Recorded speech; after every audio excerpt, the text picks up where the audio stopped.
여러분, 이제 저에게도 이런 시간이 찾아옵니다. 예. 항상 이렇게 보내는 입장에서만 있었는데 이제는 제가 이 자리에 서게 되었습니다. 아직 모르시는 분들도 계신 것 같은데 이제 오늘이 제 고별 설교입니다. 저는 오는 주일인 17일에 이제 지난 13년의 사역을 뒤로 하고 이제 내일 교회를 사임을 하게 됩니다. 그래도 이제 제가 사임을 한다고 하니 이제 많은 분들이 그렇게 묻습니다. 그러면 이제 어느 교회를 가십니까? 이렇게 물어요. 그러면 이제 제가 대답을 합니다. 그냥 쉽니다. 이렇게 이제 이야기를 합니다. 그럼 이제 많은 분들이 좀 적잖이 좀 당황을 하시더라고요. 그런데 크게 의미가 크게 다른 의미가 있지는 않습니다. 잠시 쉬어가야 할 때가 되었다고 판단되었기에 그리고 지금 제가 서 있는 자리와 또 제가 가고자 하는 방향이 정말 바른 방향이 맞는지를 한번 점검해 볼 필요가 있다고 생각했기에 한번 쉬어가 보려고 하고 있습니다. 그동안 정말 많은 고민들을 했었습니다. 그래서 그런 고민들 끝에 이제 사역을 잠시 좀 쉬기로 했습니다. 그리고 이제 몸 건강도 조금은 좀 챙겨야 되겠다 그런 생각도 좀 했습니다. 생각보다 많이 뚱뚱해졌습니다. 사역을 시작한 지 15kg를 더 쪘더라고요. 이제는 정말로 조금은 건강도 좀 챙기고 조금 저를 좀 돌아볼 수 있는 시간을 좀 가지고자 합니다.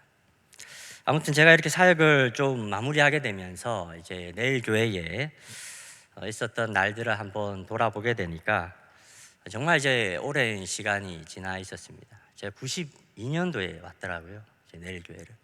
그러니까 거의 한 30년이 넘는 시간을 제가 이곳에서 이제 신앙생활을 했었습니다. 그동안의 시간들을 좀 곰곰이 되짚어 보니까 들었던 생각은 정말 나에게 고마운 사람들이 많이 있구나라는 생각을 좀 하게 됩니다. 특별히 저희 가정이 굉장히 큰 어려움 중에 있을 때 그때 이제 저희가 교회를 본격적으로 나오기 시작했는데요.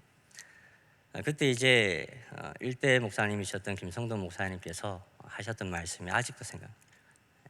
성곤한 훈련과 이런 말씀을 늘 하셨고 그 말씀이 좀 의지가 되어서 좀 힘든 시기들을 좀 버틸 수 있었던 것 같아요.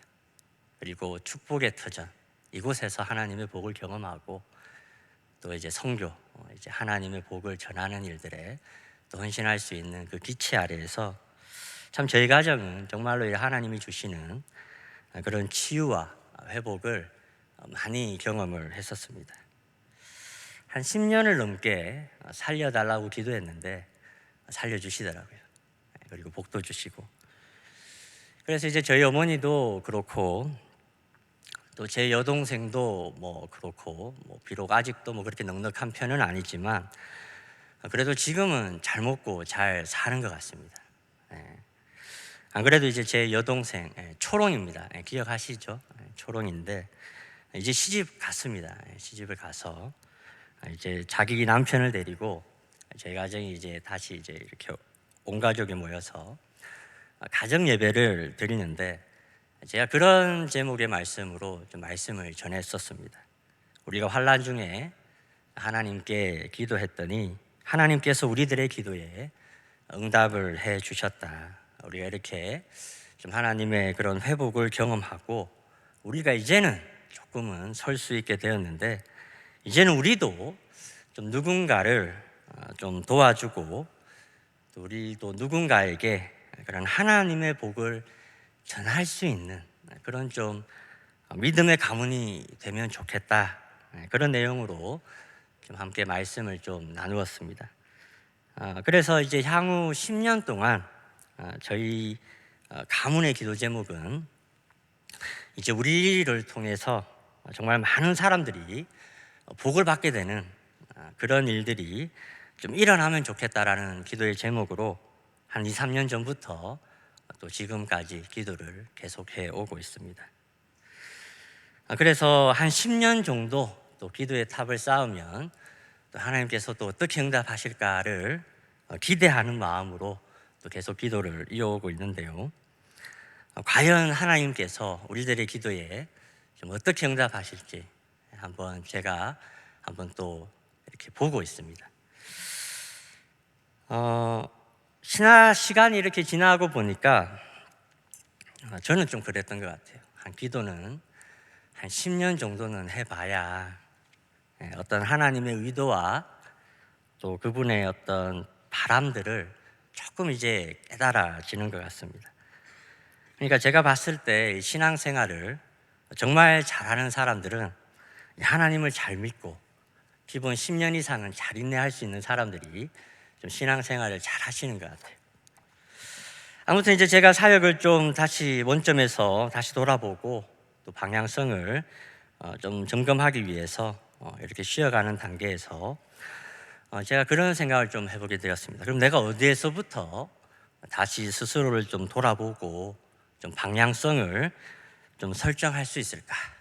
그렇게 돌아보니까 역시 가장 이렇게 훌륭한 이정표는 역시 말씀이죠, 말씀.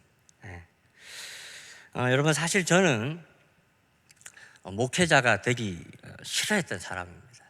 목회자라는 옷이 늘 제게는 맞지 않는 옷처럼 느껴졌어요.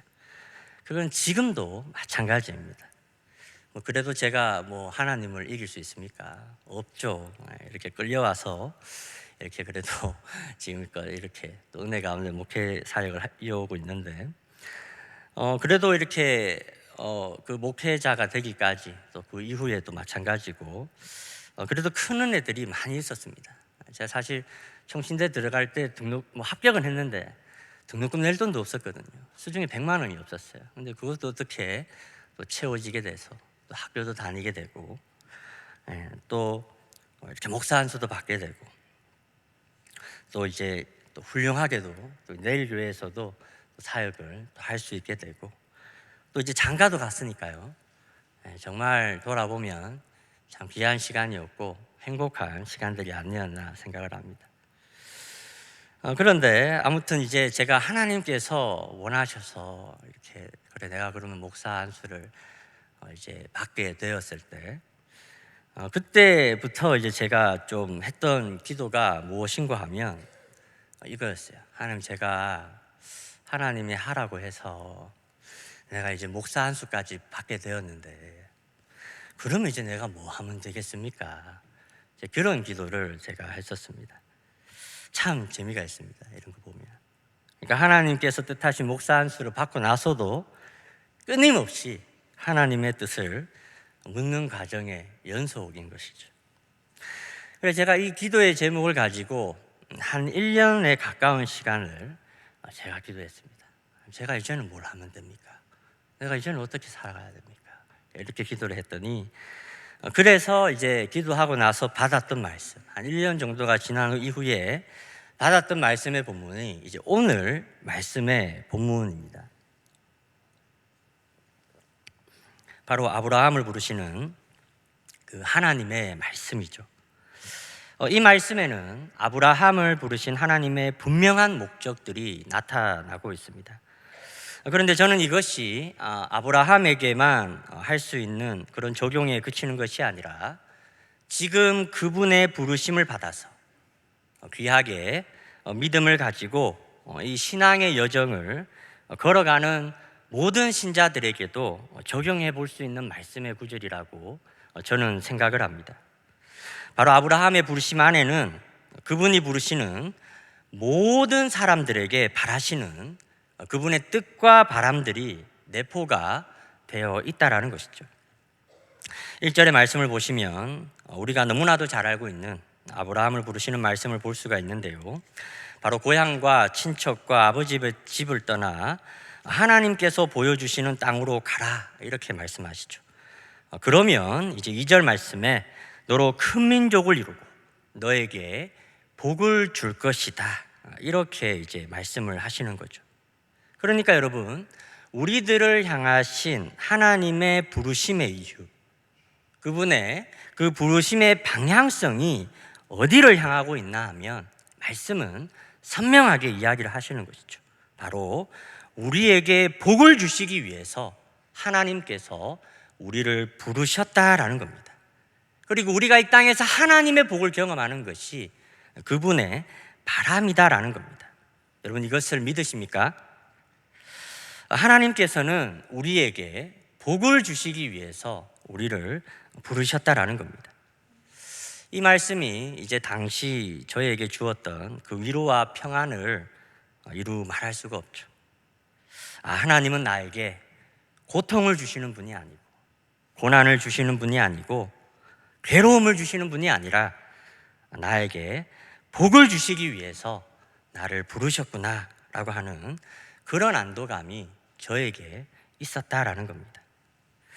그런데 그러면 어떻게, 여러분, 이 땅에서 우리만 복을 받아서 잘 먹고 잘 사는 것이 그러면 하나님의 궁극적인 바람이냐?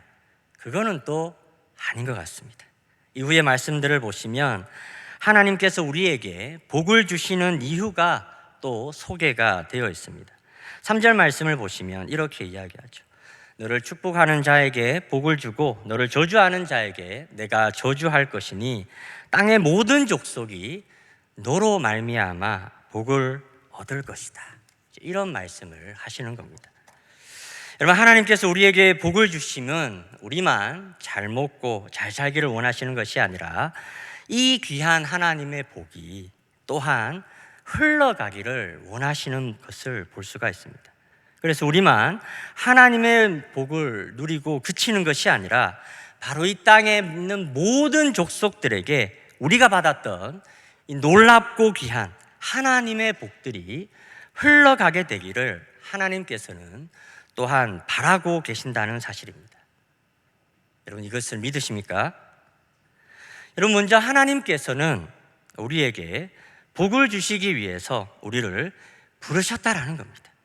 그리고 그렇게 복을 받은 우리들을 통해서 많은 사람들이 하나님의 복을 경험하게 되는 그런 삶을 살기를 하나님께서는 원하셨다라는 겁니다. 제가 이것을 깨닫고 나서 저의 목회와 또 저의 삶의 태도가 정말 많이 바뀌게 되었습니다. 그래서 저의 목회가 또 저의 삶이 많은 사람들에게 짐이 되면 안 되겠다. 많은 사람들을 힘들게 하고 고통스럽게 하면 안 되겠다. 그런 생각을 하게 되었습니다. 도리어 나의 목회와 나의 삶을 통해서 많은 사람들이 행복해지게 되는 그런 삶을 내가 살아가야 되겠다라는 생각을 하게 되었습니다. 어떻게 이 자리에 나오신 또 우리 내일의 성도님들께서는 좀 어떠하신 것 같습니까? 지금 하나님께로부터 오시는 그런 복들을 좀 경험하고 계십니까?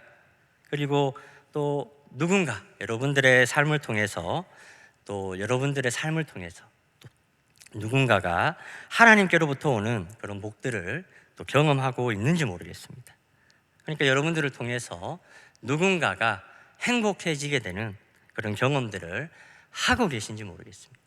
아니면 도리어 내가 가면 사람들이 피하고 마치 모세가 홍해를 가르듯이 사람이 갈라지고 또 내가 가면 화기했던 분위기가 어색해지고 또 갈등이 생기고 부딪힘이 생기고 그러한 일들을 또 경험하고 계신지는 않는지 모르겠습니다. 저는 오늘 이 말씀이 저의 삶과 목회 가운데서 이루어지도록 하기 위해서 제가 장애인들을 섬길 때에 적어도 이곳 교회에서만큼은 그들의 장애가 되지 않고 또 이곳에서만큼은 우리 지체들이 자유를 누리고 행복한 경험들을 하도록 하기 위해서 정말 제가 애를 많이 썼던 것 같습니다. 혹자는 제가 사역을 그만두는 것이 장애인 사역이 힘들어서 그런 것이 아니냐, 지쳤던 것이 아니냐, 그런 생각을 하시는 분들이 계신데요. 엄밀히 말하면, 제가 분명하게 말씀을 드립니다. 엄밀히 말하면 여러분, 이 장애인 사역은 저에게 이 말로 다 할 수 없는 목회라고 하는 이 메마른 길에서 만난 오아시스와도 같은 그런 곳이 바로 우리 사랑부와 라파부였습니다. 여러분, 제가 고갈되고 소진이 된 것은 장애인 사역 때문이 결코 아닙니다. 안 그래도 어머님들 중에 또 미안해 하시는 분들이 계시던데 그런 게 절대 아닙니다. 우리 애들과 또 우리 라파 지체들은 제 목회 인생 경험에서 담임 목사님께서 난기도를 간 것 이상으로 귀한 경험이었고 복된 만남이었습니다. 제 인생에서 그들을 만나고 또 그들을 섬길 수 있다는 것이 얼마나 큰 영광이었는지 모릅니다. 저는 그런 의미에서 여러분, 일생에 한 번은, 여러분들의 생에 한 번은 우리 사랑부서와 라파부서를 한번 섬겨보았으면 합니다. 그리고 그들을 섬기게 되신다면 주일날 1시간만 봉사한다 이런 생각 마시고 그들의 친구가 되어 주셨으면 합니다. 왜냐하면 우리 장애인 분들 중에 정말 외로운 분들이 많이 계시거든요. 따뜻한 관심과 사랑이 필요한 분들이 정말 많이 있습니다. 그래서 여러분들께서 그들을 섬기시게 된다면 그들의 친구가 되어주시고 또 그분들의 사연들을 하나하나 한 사람 한 사람 잘 한번 경청해 보시는 시간을 가졌으면 합니다. 그래서 지금 내가 이렇게 건강한 것이, 이렇게 사지육신 멀쩡하게 걸어 다닐 수 있다는 것이 얼마나 크고 놀라운 은혜인지를, 또 얼마나 큰 감사의 제목인지를 여러분 깨달으셨으면 좋겠습니다. 여러분, 당연한 것이 절대 당연한 것이 아닙니다. 저는 이것들을 여러분들이 꼭 한번 경험을 하셨으면 좋겠습니다. 저는 우리 교회에서 가장 가깝게 이웃 사랑을 실천할 수 있는 곳이 우리 사랑부서와 라파부서가 아닌가 그런 생각을 합니다. 사역지원서가 나가고 있는데 아직 섬길부서를 정하시지 않은 분들이 계시면 한번 일평생에 한 번은, 단 1년이라도 좋으니 한 번은 우리 사랑부와 라파부서를 한번 섬겨보시면 좋을 것 같습니다. 아무튼 제가 이렇게 사역을 잠시 쉬어가는 시간을 가진다고 하니까요, 앞으로 제 목회의 진로를 염려해 주시고 기도해 주시는 분들이 많이 계시다는 얘기를 제가 듣게 되었습니다. 제가 한 번도 섬겨본 적도 없고 또 사역으로 연결되어 본 적도 없는 그런 분들께서 또 이렇게 기도를 해주신다는 얘기를 듣고 정말 감사했습니다. 그분들께서 그래도 기도를 많이 해주셔서 그런지 그래도 최근에는 또 앞으로의 목회의 진로에 대해서 제가 다시 좀 진지하게 생각도 많이 하고 또 고민도 많이 하고 있는 중입니다. 그래서 다시 깨닫게 되는 것은 제가 목회자가 되고 나서 하나님께서 저에게 바라셨던 모습이죠. 바로 저를 통해서 많은 사람들이 행복하게 되었으면 좋겠다라고 하는 그 하나님의 바람들을 제가 다시 생각하게 되었습니다. 그러니까 결국 돌아오게 되는 그 지점은 어디인가 하면 다시 한 영혼, 한 사람이었습니다. 그래서 거기에서부터 내가 다시 시작을 해봐야 되겠다라는 생각을 제가 하게 되었습니다. 최근에 여러분, 한국교회는 유례없는 큰 위기 앞에 봉착해 있습니다. 여러분, 통계를 보면 여러분 주일날 현장에 가서 예배를 드린다라고 응답한 크리스찬의 수가 이제는 한 500에서 600만 정도밖에 되지 않습니다. 근데 충격적인 것은 그 중에서 한 100에서 150만 명 정도는 이단이라고 보시면 돼요. 신천지도 전화하면 자기가 크리스찬이라고 대답을 하거든요. 그러면 실제로 이제 주일날 이렇게 현장에 있는 교회에 출석하는 성도들은 이제 400에서 450만 정도밖에 되지 않는다라는 거죠.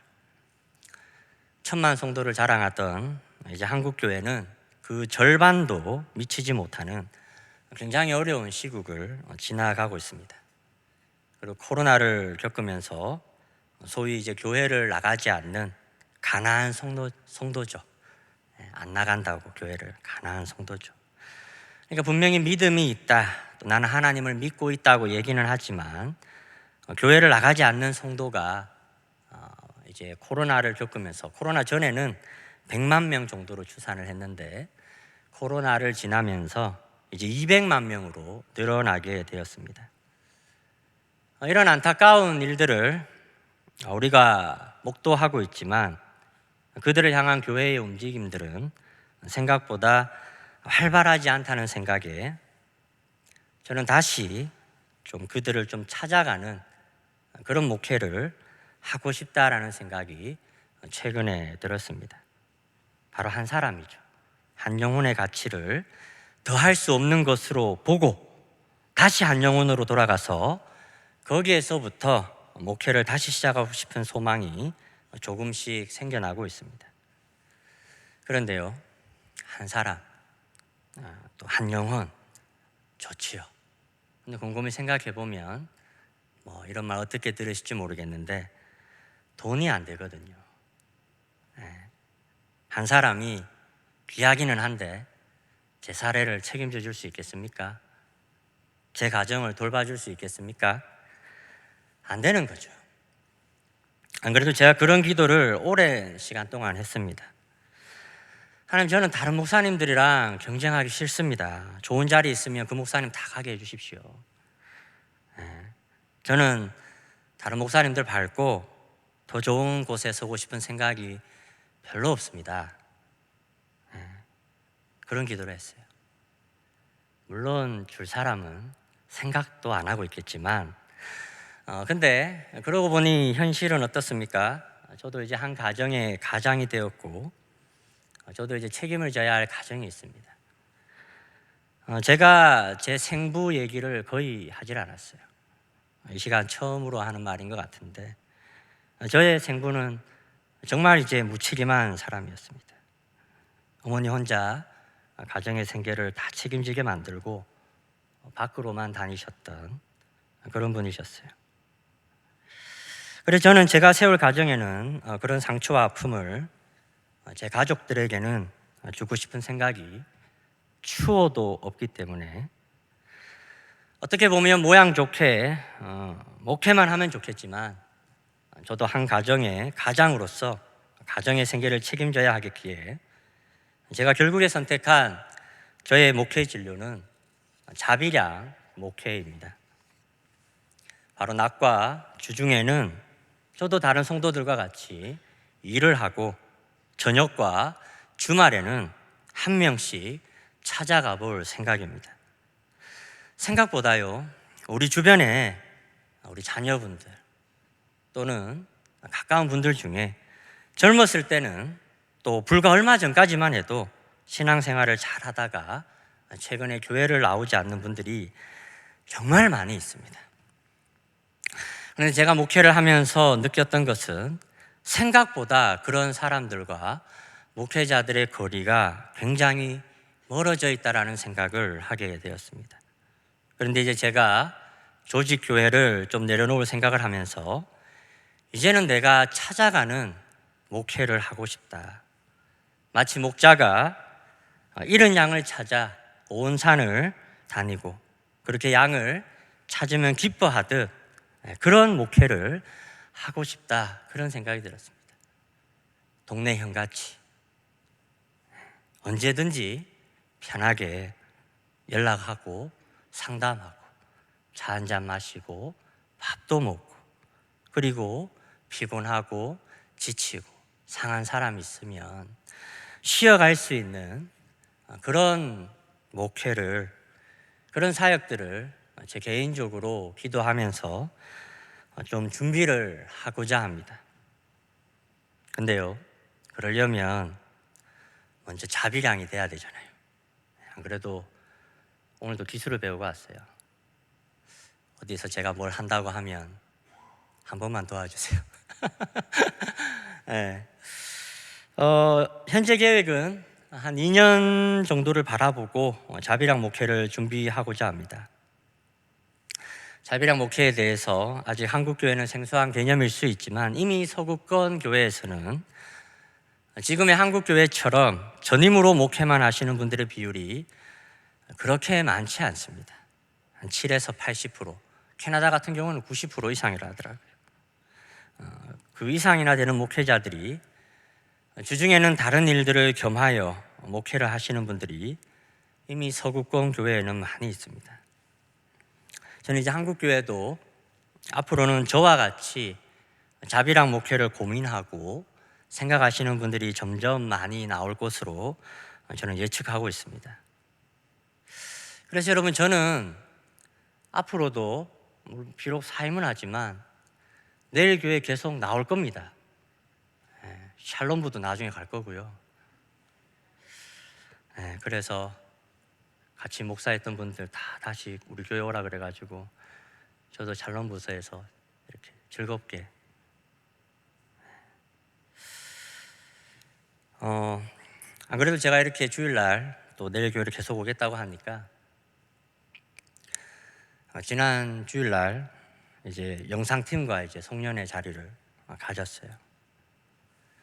그러니까 성도님 한 분이 그러시더라고요. 목사님 계속 나오실 거면 작가 좀 하시라고, 작가. 그리고 목사님도 사역 지원서 쓰면 안 되겠냐고. 또 사랑부 교사분들 중에는 사랑부 교사 하시면 안 돼요, 뭐 이런 얘기도 하시던데. 일단 제가 좀 정서적으로, 영적으로 좀 소진된 부분들이 있어서 좀 채우고 나서도 또 좋은 소망하는 마음이 생기면 한번 생각해 보겠습니다. 그리고 제가 지금 당장 가능할지는 모르겠지만 혹시 지금도 사랑하는 누군가가 또 교회를 잘 나오다가 또 나오지 않는 그런 분들이 계시면 한번 연락 주세요. 뭐 편하게 차 한 잔 정도는 마셔주지 않겠습니까? 그렇게 한번 찾아가서 또 이렇게 그런 아픔들, 또 그런 고민들, 그런 것들을 조금 나누고 싶은 마음이 있습니다. 편하게 연락을 주시면 좋을 것 같습니다. 이제 말씀을 좀 마무리를 하고자 하는데요. 고별 설교라고 해서 사실은 뭐 말씀만 담백하게 전하려고 하다가 저를 위해서 염려하시는 분들이 너무 많다고 해서 그래도 이렇게 계속 이렇게 염려하시게 두면 안 되겠다 이런 생각이 들어서 제가 사실 스케치 작업입니다. 스케치만 이렇게 한 거예요. 정확하게 이것이 어떻게 어떤 색이 입혀지고 또 어떻게 이게 완성이 될지는 아직은 알지 못합니다. 그러나 이런 것들을 나누는 이유는 혹시 생각이 나시면 또 저를 위해서 한번 기도해 주시면 좋겠다, 그런 바람들이 있기에 또 고별 설교를 빌어서 또 기도의 제목들을 좀 전합니다.